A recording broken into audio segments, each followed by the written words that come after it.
Hello everyone, my name is Holly. I hope you're all having a good week.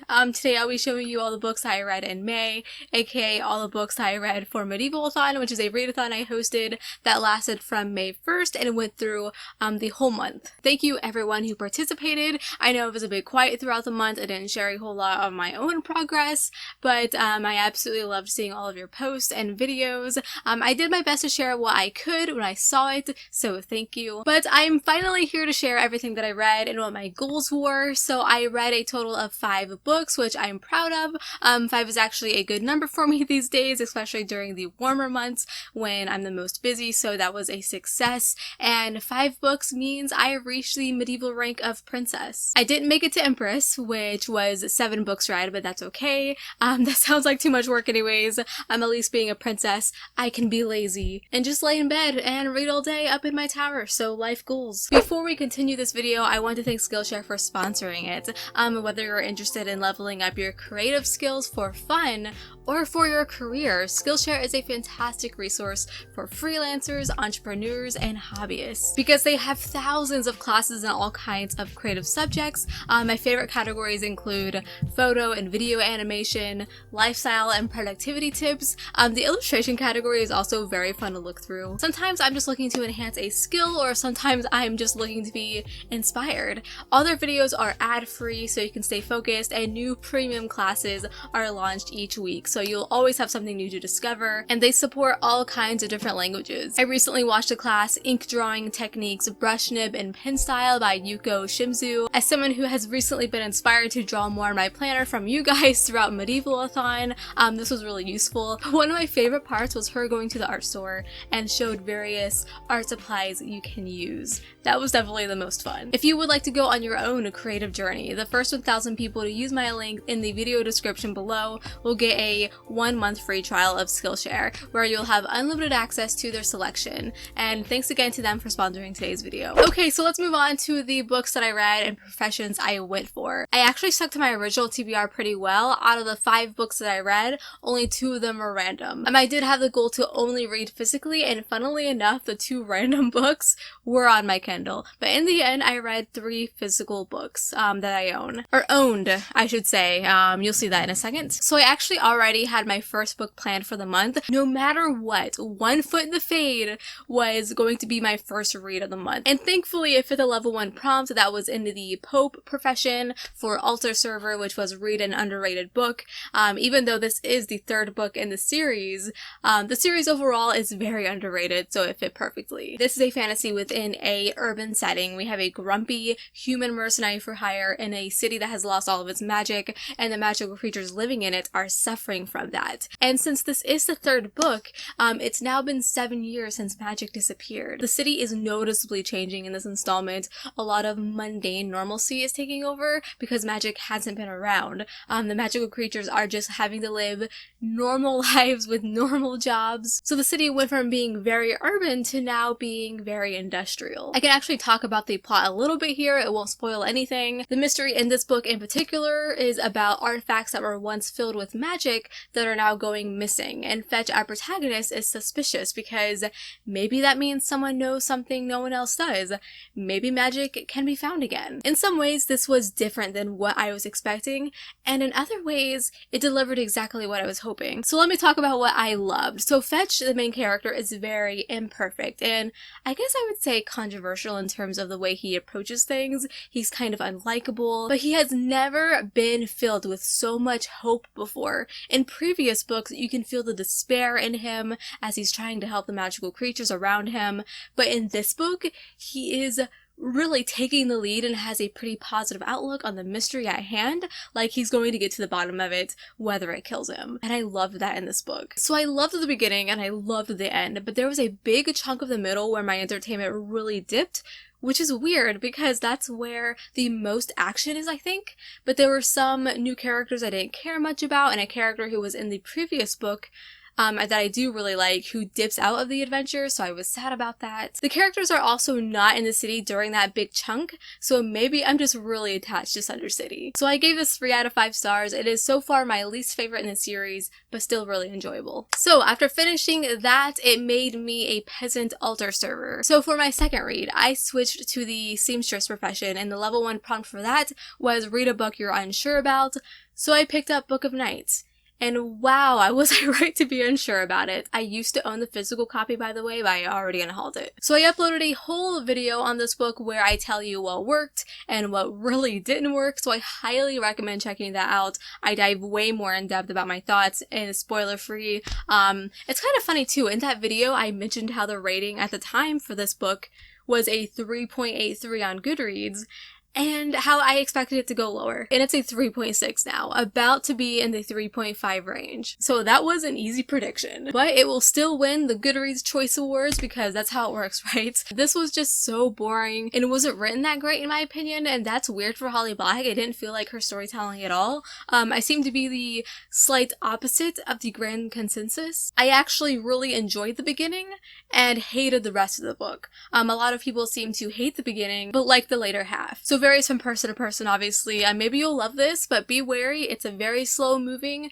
relies heavily on flashbacks. The characters aren't that great, and the magic system is simple, but explained in a really weird, complicated way. The only good thing this book did was make me a squire who was a draper's assistant. I gave this 2 out of 5 stars.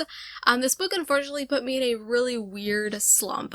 Maybe because of how boring it was, or maybe how disappointed I was in it. It made me not want to read, so I didn't read for a whole week after finishing this, which is not good for a readathon. But thankfully, I was reeled back in by a good book, and that was The Stardust Thief. It's upside down. So this fit the level 2 seamstress level, which was Weaver, and you had to read the first book to a series, and this is the first book to a brand new adult fantasy series called The Sandsea, so it fit perfectly. This book actually surprised me where it went in a direction I didn't expect. I feel like if you enjoy The Bone Shard Daughter, then you have a high chance of liking this one. Very different environment, obviously, as this one takes place in the desert, but storytelling and writing-wise, I found them to be similarly structured. Okay, so this is told from 3 points of views. We have Luli, who is a woman who can find hidden magical items and sells them.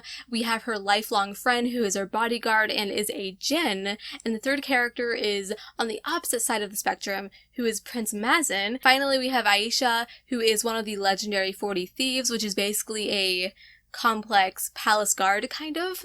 All of these characters get lumped together to go on a quest to find a powerful magical lamp from an ancient story that's been passed down for generations within the royal family. They are such an unlikely group, but they kind of have to band together to face many obstacles. I pretty much love them all, and seeing the story unfold from their different points of views, each with their own unique voice, was really fun, especially if you were listening to the audiobook, which is a full cast, and I highly recommend it. The world building is absolutely beautiful in this book. It draws inspiration from the Arabian Nights, and not just from like the setting and the fantasy mythology elements, but in the way that it is a story about stories. So I did have some minor gripes with the plot. At one point, it felt like the main quest was kind of forgotten about, but we do eventually get back on track. And another gripe I can't really talk about because of spoilers, but it involves dangerous situations for the main characters that 2 of them go through, and I like it when authors stick to their guns, but that wasn't the case here. I know that's really ominous, but maybe if you read this then you know what I'm talking about.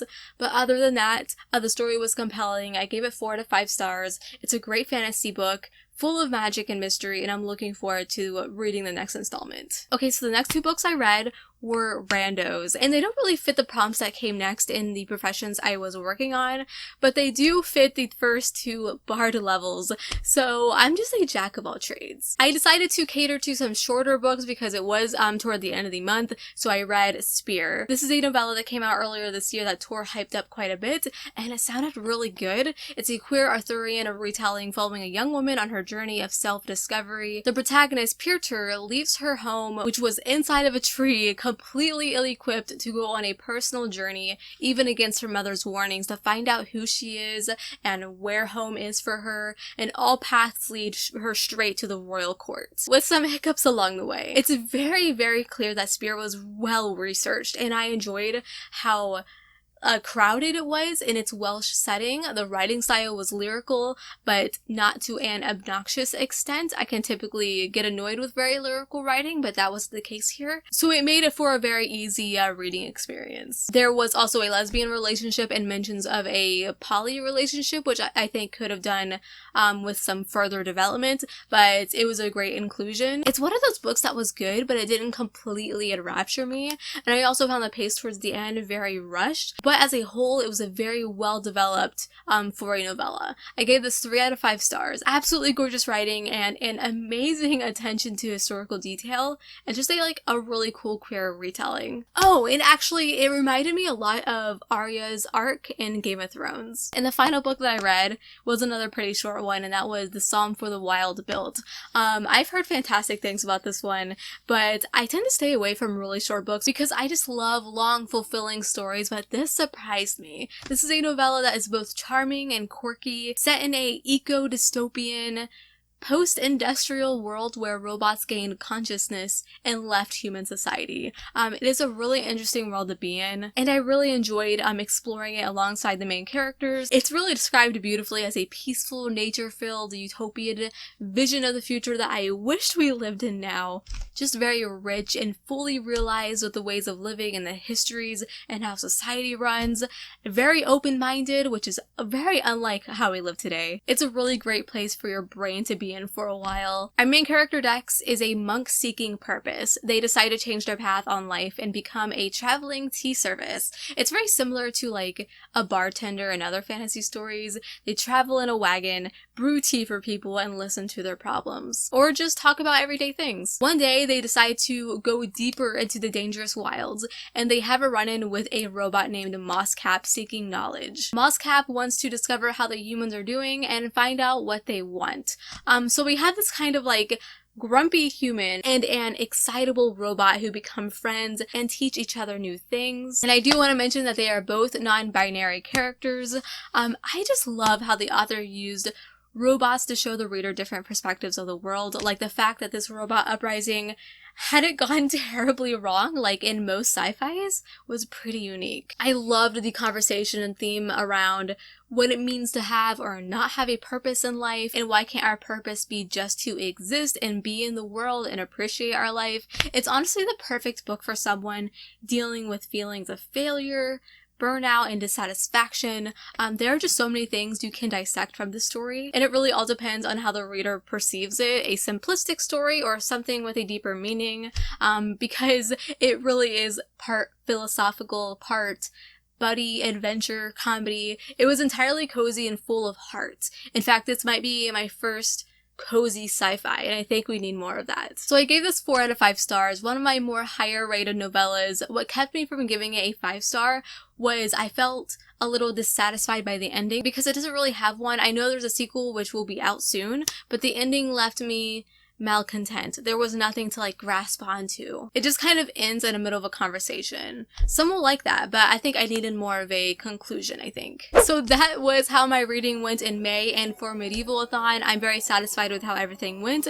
I hope you enjoyed this video, and if you did, give it a big thumbs up because it helps me out a lot, and comment down below how your May went, or even if you participated in Medievalathon, because I would love to know. Before you go, don't forget to check out that Skillshare offer, which will give you a 1-month free trial. The first 1,000 people to click on it, and until we meet again, happy reading.